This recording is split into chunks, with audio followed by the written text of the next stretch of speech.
What's up, it's Tallon LaFountaine. We're out here at Randy Hawkins' place in Greensville, and we're doing a little testing on the 250X and the 250FX behind me. And definitely a change of scenery from Southern California. Coming out here, it's really cool. A lot of different riding, a lot of trails, a lot of trees. Dirt's a lot different.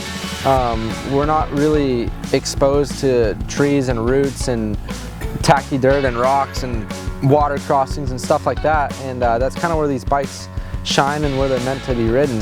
Got to test them in quite a few different situations today, and the 250FX, which is the 4-stroke, and the 250X, which is the 2-stroke, they both worked really good. Both work good in different ways. I actually preferred riding the 2-stroke. The 250, it was like to me, it was similar to riding a mountain bike. It was really easy to ride, easy to kind of throw around and maneuver around trees. The disadvantage, I'd say, would be a little bit of the response, but that the 250FX had. But it made it up in just the way it flowed around stuff, and I really enjoyed that. The 250FX, it worked really good, kind of popping over stuff. You need to get over a tree root or something like that. Grab the clutch and give it a little gas, and that worked really good. They're both really just whatever you want to ride that day, and depending on what you're riding, they work good in different ways.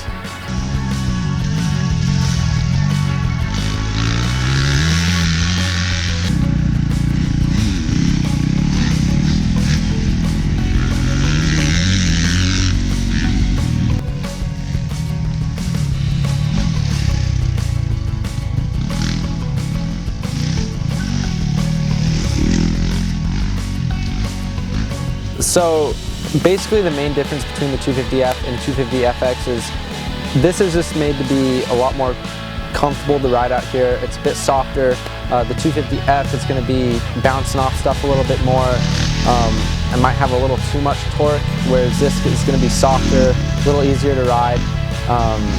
And that's kind of the differences. It's just this is meant for this stuff. Softer suspension, softer power, whereas the 250F is a little bit more aggressive in each of those things.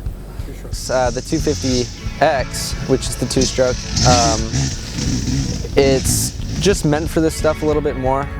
Same things, softer suspension, but also it's soft initially, but when you come to those high speed sections, it's able to absorb some of that stuff too. So soft initially, get some high speed stuff where you're gonna say hit a G out or something, it's not gonna bottom all the way out.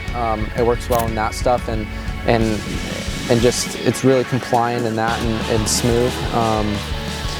And then the power is super similar. Like a lot of the sections out here are pretty tight.